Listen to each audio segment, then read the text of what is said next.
আসসালামু আলাইকুম ওয়া রাহমাতুল্লাহ।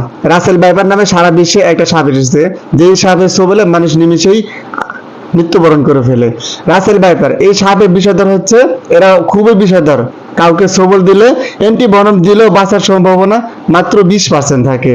আরো ভয়ঙ্কর ব্যাপার হলো, অন্যান্য সাপ সাধারণত নিজেরা আক্রান্ত হলে কিংবা সরাসরি কারো সামনে পড়লে ছোবল দেয়, অন্যথায় কামড় দিতে আসে না, বরং পালিয়ে যাওয়ার চেষ্টা করে। কিন্তু এই রাসেল ভাইপার দূর থেকে মানুষ দেখলেই দৌড়ে এসে তার কামড় দেওয়ার চেষ্টা করে।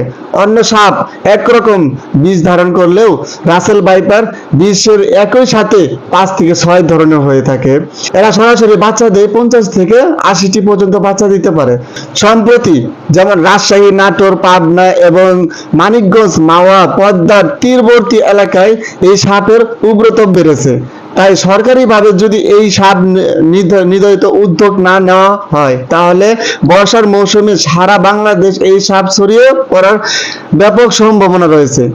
আপনারা তো ভাইরাল বস্তু শেয়ার করেন না, জনসাধারণের উপকারের জন্য এই ভিডিওটা আপনারা শেয়ার করে দেন। তো সবাই ভালো থাকবেন। এই ভিডিওটা সামনে থাকলে সবাই বেশি বেশি শেয়ার করবেন।